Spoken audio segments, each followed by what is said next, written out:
صبر کی ڈیفینیشن یہیں سے سمجھ لیں. دیکھیں صبر is not waiting, some times waiting is suffering. صبر ہے waiting with a good attitude, یہ صبر ہوتا ہے. ہاتھ پر ہاتھ دھرے بیٹھ کے کچھ بھی نہیں کیا, اپنی سچویشن چینج کرنے کی کوشش نہیں کی وغیرہ وغیرہ, یہ صبر نہیں ہے. بہترین صبر یہ ہے کہ آپ تمام اسباب اختیار کریں, اور سب سے بہترین تو یہ کہ آپ اللہ کے آگے جھک جائیں, اللہ کے فیصلوں کے آگے, اور اللہ سے گڑ گڑائیں, لیکن یہ کہ ایک بھی جملہ شکایت کا نہ نکالیں. یہ اصل میں صبرن جمیلہ ہے, دا بیوٹیفل پیشنٹ. حضرت مریم کی سٹوری دیکھیں, ان کے منہ سے ایسے الفاظ نکل گئے, یعنی وہ اتنی زیادہ پین میں تھیں. حضرت یعقوب, انہوں نے ایک بھی موقع نہیں ہے قرآن میں, ایک آپ کو ان کے ایک سینٹینس بھی نہیں ملے گا جہاں انہوں نے کوئی ایسا جملہ کہا ہو کہ انہیں اللہ سے شکایت. حضرت یعقوب کا ٹیسٹ جو تھا نا, وہ اولاد سے ریلیٹڈ تھا. اولاد کی آپس میں نہیں بنی, اولاد کی کا آپس میں حسد پیدا ہو گیا, تو ہر ٹائم وہ یہی مینیج کر رہے ہوں گے. How good a father he was, کہ انہوں نے اس کو مینیج کیا پراپر. لیکن یہ کہ بچوں نے ظلم کیا, ان کے بچوں نے, 11 جو بیٹے تھے. اسی طرح حضرت یوسف کا ٹیسٹ کیا تھا؟ حضرت یوسف کو ٹیسٹ کیا بھائیوں سے, ایک عورت سے. حضرت یوسف کو قید کا ٹیسٹ بھی تھا. تو حضرت یوسف کو بھی طرح طرح اللہ نے ٹیسٹ کیا. لیکن again at the end of the day آپ دیکھیں کہ آج ان کا ایک مقام ہے. حضرت نوح کا بیٹا ہدایت میں نہیں تھا, کافروں میں سے تھا, پیچھے رہ جانے والوں میں سے تھا, ڈوب گیا. اب حضرت نوح کو کتنی تکلیف ہوئی ہوگی, لیکن اللہ نے ان کا بھی ٹیسٹ کیا. حضرت لوط کو ٹیسٹ کیا بیوی سے. حضرت ایوب کی مثال ہے, بیماری سے آزمایا, اور وہ کوئی چھوٹی بیماری نہیں تھی, 15-20 سال کی بیماری تھی.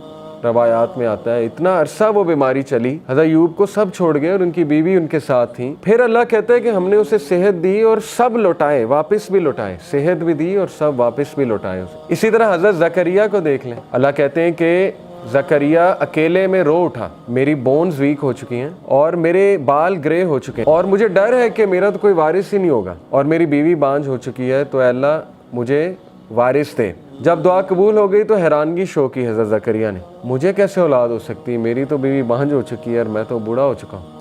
تو فرشتے نے کہا کہ اللہ کے لیے کوئی مشکل نہیں ہے. تو بات وہی ہے نا کہ جیسا اللہ سے ایکسپیکٹ کیا ویسا اللہ سبحانہ و تعالیٰ نے دیا. اسی طرح ابراہیم علیہ السلام کو آپ دیکھیں. ابراہیم علیہ السلام کو اللہ کہتے ہیں کہ ہم نے طرح طرح آزمایا, کہ ہم نے اسے ہر ٹیسٹ میں کامیاب پایا, یعنی وہ ہر ٹیسٹ میں سکسیسفل ہوا. ابراہیم علیہ السلام کو اللہ نے اولاد میں ڈیلے سے آزمائش کی. 86 سال کی عمر میں جا کے انہیں یہ بشارت ملی کہ آپ کو اولاد ہوگی. بیٹا دے گے, پھر بیٹے سے بھی آزمایا. یعنی آپ دیکھیں اتنا لیٹ ایک تو بیٹا ہوا, اس کے بعد کہا کہ اس کو ذبح کر دو, یعنی اللہ کی راہ میں اس کو قربان کر دو.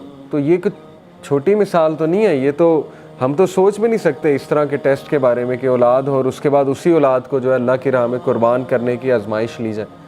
اور پھر باپ سے ٹیسٹ کیا. ٹاکسک فادر تھا نا, سیدھی سی بات ہے. کیا کہتا تھا کہ یہاں سے نکل جاؤ, دفع ہو جاؤ, نہیں تو میں تمہیں مار دوں گا, سنگسار کر دوں گا, قتل کر دوں گا. تو ہر نبی کی سٹوری میں آپ کو ایک ایسی مثال ملے گی کہ انشاءاللہ جس سے ایک تو آپ ریلیٹ کر جائیں گے اپنے ٹیسٹ کے حوالے سے, دوسرا یہ کہ آپ کہیں گے کہ میرا تو ٹیسٹ کچھ بھی نہیں. انبیاء کو تو کس لیول پہ اس کا پیرامیٹر کیا تھا اس ٹیسٹ کا, وہ تو ہم سوچ بھی نہیں سکتے. آپ سوچیں کہ اللہ نے انبیاء کو رشتوں سے بھی ٹیسٹ کیا, سچویشن سے بھی ٹیسٹ کیا, لوگوں سے بھی ٹیسٹ کیا, لیکن سورہ انبیاء میں اللہ نے سب کے بارے میں فرمایا کل من الصابرین, all of them were Sabireen, all of them were patient. یہ تعریف کی ہے اللہ نے. ذوالکفل کا ذکر کیا, اسماعیل کا ذکر کیا, ابراہیم کا, نوح علیہ السلام کا, لوط علیہ السلام کا. تو اس لیے یہ تمام جو کیریکٹرز آپ کو نظر آ رہے ہیں نا, اللہ نے کہا کل من الصابرین, all of them were patient. اللہ کے نبی نے فرمایا کہ جو کوئی بھی صبر کرے گا اللہ اسے صبر دے دے گا. صبر کرنا پڑتا ہے, صبر پریکٹس کرنے سے آتا ہے, اور صبر سے بہترین چیز انسان کی زندگی میں ہو ہی نہیں سکتی.